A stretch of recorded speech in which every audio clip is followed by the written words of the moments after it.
Power Talks, empowering you through the voice of truth with your host, Dr. Joel Hunter. Hi, I'm Dr. Joel Hunter, host of Power Talks, empowering you through the voice of truth. On today's program, we will be talking about Florida's affordable housing crisis and steps that are being taken to mitigate the problem. My guests are Dawn Haynes, CEO of Community Resource Network, Catherine McManus, the president of Habitat for Humanity, Greater Orlando and Osceola County, and Frank Wells, the Chief Impact Officer at Bright Community Trust. So let's get right to this important point.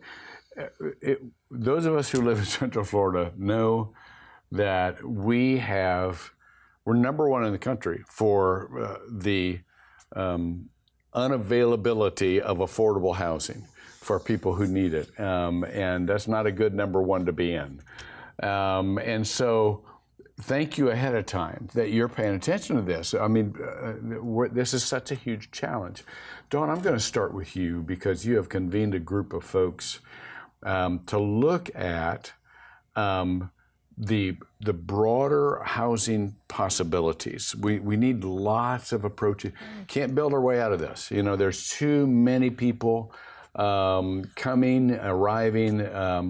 There's only, I think the last count was 13 or 15 for those who are looking for affordable housing, available units, 13 out of 100, every 100 that are looking. So what are some of the different types of housing you've talked about in this group?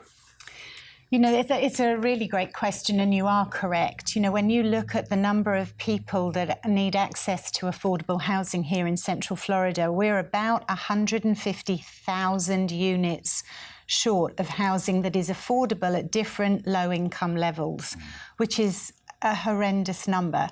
So for anybody to think that there is a single solution to this problem, that's not the case. We really do need a portfolio of solutions that are going to address it. And we've been looking around the country for different innovative solutions to affordable housing. And, you know, with the help of a housing trust, with the help of the work that Habitat is doing, it gives us the opportunity to really look at different ways of addressing it. One of the ones that I'm most interested in, and it's kind of my project at the moment, is something that we call steel-framed modular housing. It's a way for us to be able to provide safe, healthy, sustainable and durable housing for people that is also affordable at many different income levels. And it came about because somebody said just because you earn low incomes doesn't mean that you shouldn't have access to safe and affordable and high-performing in terms of low-energy cost housing. So it's one of the things that I've been looking at. But I'm hearing from they're going steel framed. What is that?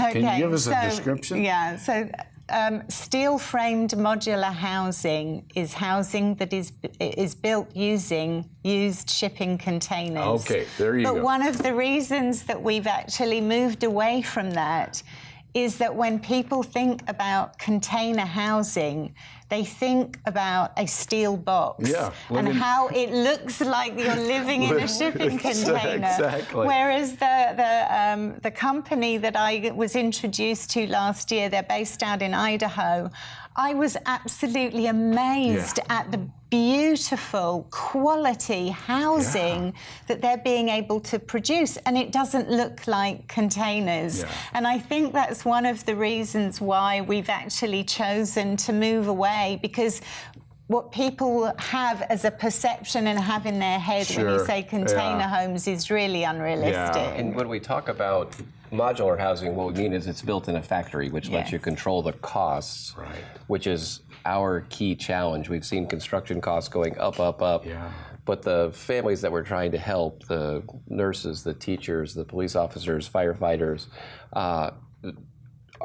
their wages are relatively flat. So the gap between what a family could afford to pay and what it costs to get them into a home is just rising. So tools like steel frame modular homes that let us bring down that cost to get a family into a good quality house, and especially to control their energy bill, not just the cost of the housing. Absolutely. It's a fantastic And as a developer, why I was so excited about it is the pace or the quickness of which it can be designed and on a pad-ready lot. So we're talking from Habitat, it takes us approximately 6 months to build a single-family residential home. We've been looking into the steel frame modular housing. We could have a home ready within a month or less. Wow. So it meets a lot of criteria, and I think that's the interesting thing about so many different organizations coming together to talk about not just a solution, but multiple solutions, and that's what is exciting about this whole concept of affordable housing. And they can be now. manufactured locally, is that right? Yes, so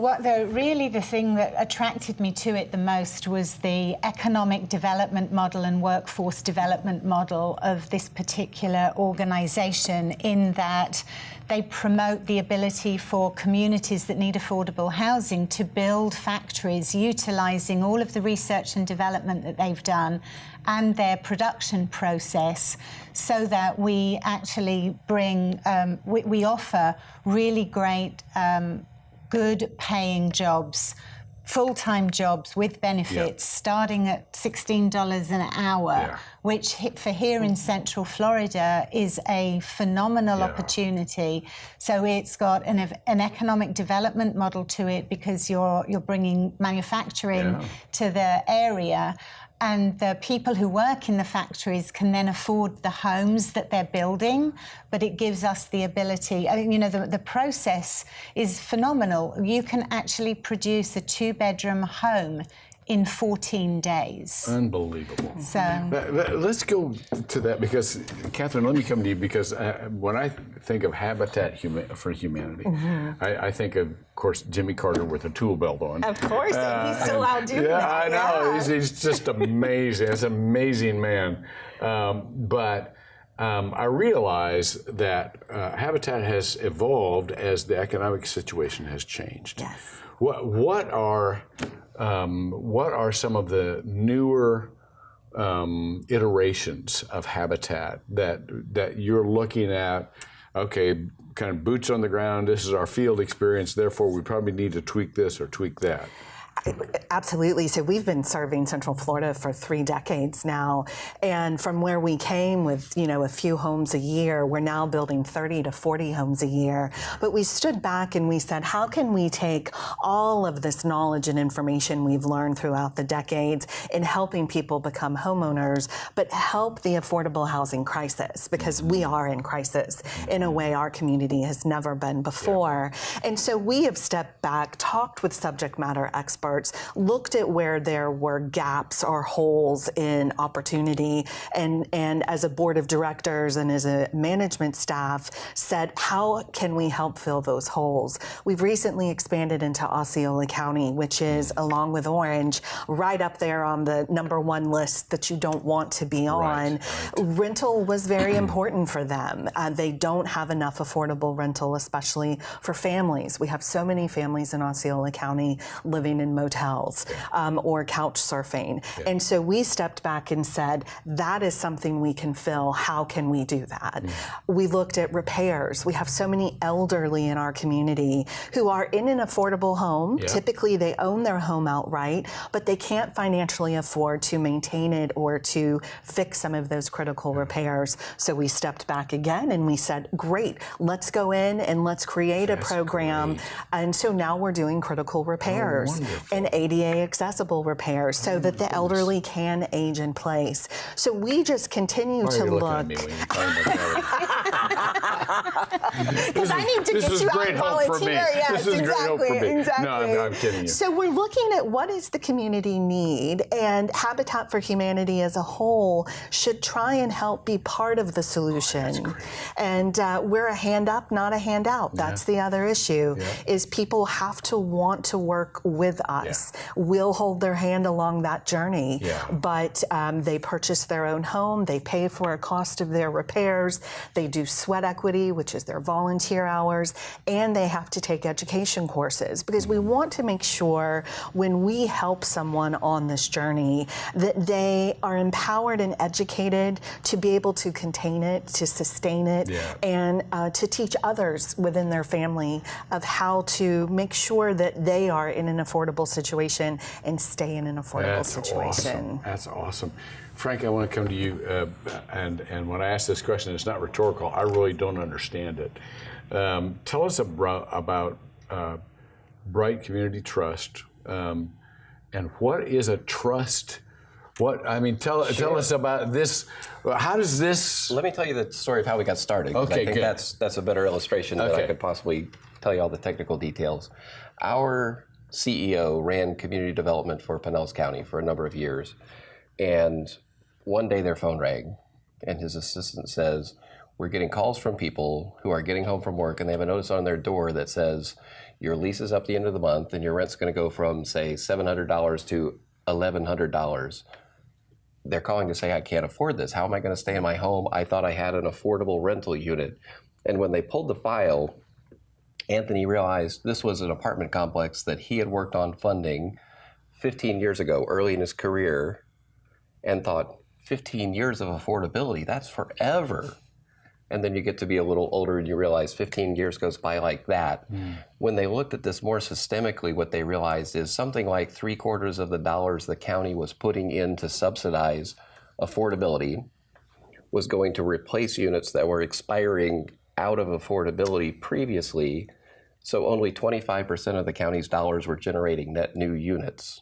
And he said there's got to be a better way to be better stewards of these relatively scarce public dollars, right? So they looked around at what had been effective in other areas of the country and came up with Community Land Trust, which says, let's own the land underneath it. We can offer that to a developer to let them build on it, but at low or no cost, so they don't have to pay for that land. That reduces the cost in exchange for a 99-year ground lease that says 20% of these units are always affordable rentals. 50% of these units are always affordable rentals. What we realized then was this is also a great tool for helping folks buy a first home and build some equity. Right. So if you've been a renter, if you're able to buy your first home all by yourself, great. Without any assistance, that's terrific. But if not, a community land trust then is a great stepping stone toward saving up some money to buy your own first home. It's kind of halfway between renting and owning, if you will. That is so great. You know, I don't know. I'm an old preacher. I don't know much about finances, but I do know that with all the building right now in Central Florida, and everywhere you go, there are scads of new apartment buildings and condos and so on and so forth. But all of them are going for a market price. I mean, there's a great demand here, and so the lack of affordable housing is because there's not enough of a margin of profit without some sort of other kinds of stipend to really be in that kind of building. Is that right? That's definitely a piece of it. I think the most important work that we're doing here these days, working with partners like these, like cities and counties all across the Central Florida region with Central Florida Foundation and others, is really to understand what does the region need and create a plan. You know, if we think about transportation, we have Metro Plan that tells us where are we going to widen the highway, where are we going to build bus lanes in the next 10, 20, 30 years. It's shocking, but there's no such thing as a comprehensive regional housing plan. And so we're stepping in to help coordinate that so that we can align the incentives between developers who are building what will sell in the market and make the most profit, and the community's need for homes for average working families. Let's drill down on that part of it because, you know, again, Dawn, you're all over the community here. Who are some of the major players in this conversation? Who do we need to bring together in order to, and you guys can chime in too because this is part of your bailiwick as well. But when we're talking about housing, who needs to be in that conversation because they're okay or their participation is going to be necessary for a regional strategy and not just for a particular project? I am going to let Frank and Catherine chime in here because whilst I know a few of the players, they are in the work that they're doing involved in others. But, I think that you've got to include the Orlando Realtors Association. You've got to include the Renters Association. I mean, it's all of the large organisations that have a say in the provision of housing for our workforce, and really understanding who it is that needs access to these affordable housing units. Because I think when people hear the term affordable housing, they immediately think about people who may be living on social security income, who aren't working, and that's not the case. We're talking about people that are sustaining the infrastructure of our communities, our teachers. It is scary to actually understand how many of our teachers need a second job to be able to afford a home. Nurses. So I think that some of our large employers also need to be part of that conversation to actually understand who in their workforce is struggling to be able to afford a home. Good. I think in addition to private, corporate, nonprofits, it's your viewers.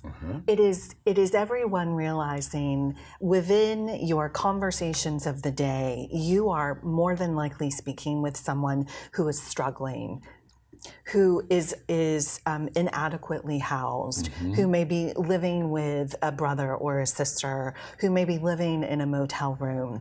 It is not it is now the norm, which is not the right thing, but it is the norm. So it is everyone coming together collectively. There's no crisis, in my opinion, and I've been fortunate to grow up in Central Florida, like this, that impacts every single human being. And that is one of the reasons your show is so amazing, because it gives your viewers the opportunity to see how can they be engaged, and also dispel some myths of what it is when someone's looking for affordable housing. It's the people that we see and love every single day.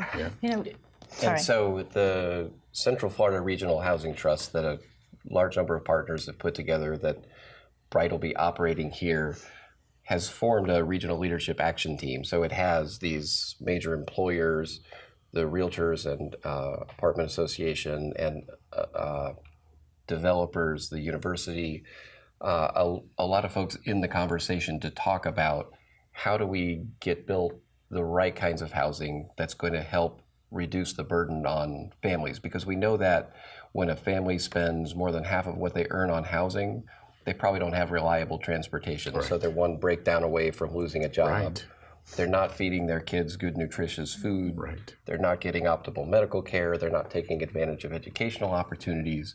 So many things link back to spending too much on housing. And our big employers in the business community recognize this as well. If somebody can't live within proximity of work, then how do you get employees for the major employers in the area? Let me get personal here just for a second, with you, not with me. The whole notion of power talks is I love interviewing people who have power, who use their power for people without power. I know enough about each one of you to know that you could be making a whale of a lot more money doing something else than what you're doing. What motivates you to work with this population in this way? They're just like me. They are working hard. They're raising a family. They're trying to be good social citizens. And they've just had breaks in their lives that have put them in a situation, and typically it's generational. How I look at my life and how blessed I have been, and if it only were for slight choices that my predecessors, that my great uncle or aunt or grandfather may have made, my life may have been very different. And so it is a blessing and an honor for me to work alongside of the families that we serve, because we are one and the same. And when they are having success, I am having success. And at the end of the day, when you are just exhausted mentally, physically, because you're trying what you can do to house as many people as you can. And I look at the pictures of the families that we serve, and everything goes away, because I don't have a trouble in the world in comparison, because I have a home that I can go home to, that I can afford, that is safe, that is energy efficient. I have health care. I have all of those other things that an affordable house allows me. So it is an honor for me to do it. I do, and I'm very fortunate. What about you, Frank? What drives you in this? I think I resonate so much with what Catherine's saying, that I was really blessed to have wonderful parents, had a lot of opportunity in life. So I got to go to a small Christian school growing up. We got to take vacations in the summer and see how the world looks a little differently in other places. Had the opportunity to go to a couple of great colleges and have some wonderful educational opportunities. That kind of opportunity is just not afforded to everybody. And I think, none of that has to do with my own merit. It has to do with the circumstances I was born into. And, but for the grace of God, I wouldn't be here. I feel like it's incumbent on those of us who've had these kinds of opportunities to lend a hand to everybody else. Dawn? I feel the same way. I think it's it's a privilege to be able to help and to create opportunities. I think for me, it's realizing how not having an affordable home really affects children in a family. It doesn't set them up for potential success at school. And we all know that the ability to have knowledge and education, you say people have power, but there's power in knowledge and education. And if children do not have a stable home environment, that it doesn't set them up for learning at school and then for future opportunities. And I think that it is incumbent on those of us that have the opportunity to really be able to help families support their children to, future success. And there's so many things that go into doing that it's a privilege. It's the kids too. I was talking with a young boy. He's 5th grade, Sam, and he had moved in a period of 2 years, had changed schools 5 times. And we wonder why our teachers are struggling with students and why test scores are not and why people are not reading at level 5 times because his mom had to continue to move to find a place to live. It is everything. A house is more than just the sticks and bricks. It is the heart of the family, the heart of the future. We've only got a couple of minutes left, but let me ask this. The typical house, when I grew up, the typical house, 1,000 square feet or 1,100, and now it's like 3,500 and so on and so forth. As we look into the future, what are some of the allowances or changes in the regulations and zoning and the requirements of housing are we going to have to look at in order to accommodate people in reasonable housing? Because, again, part of this is trying to take a large portion of our population and house them as quickly as possible.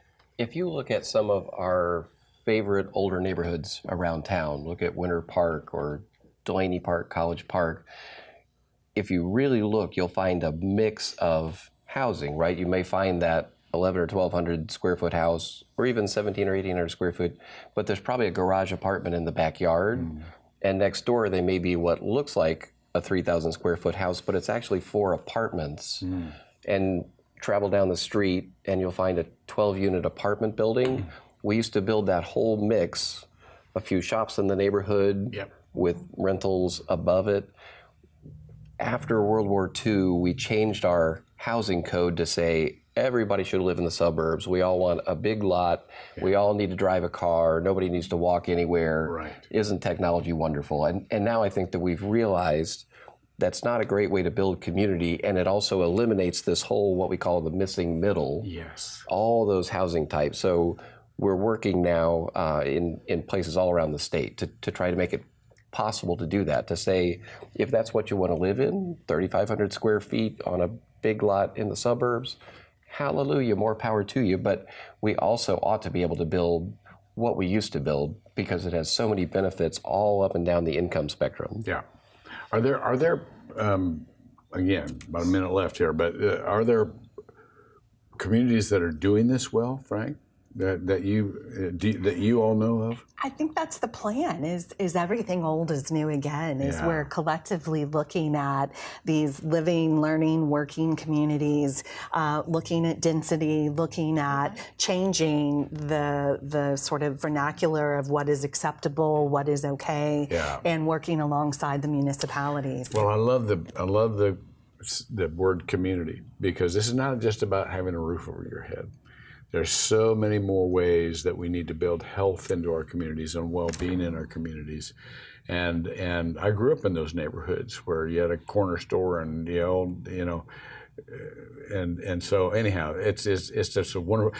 Thank you for what you're doing. I'm rushing myself here because we're on a deadline, but you guys are my heroes. I mean, you're really solving an incredibly important problem.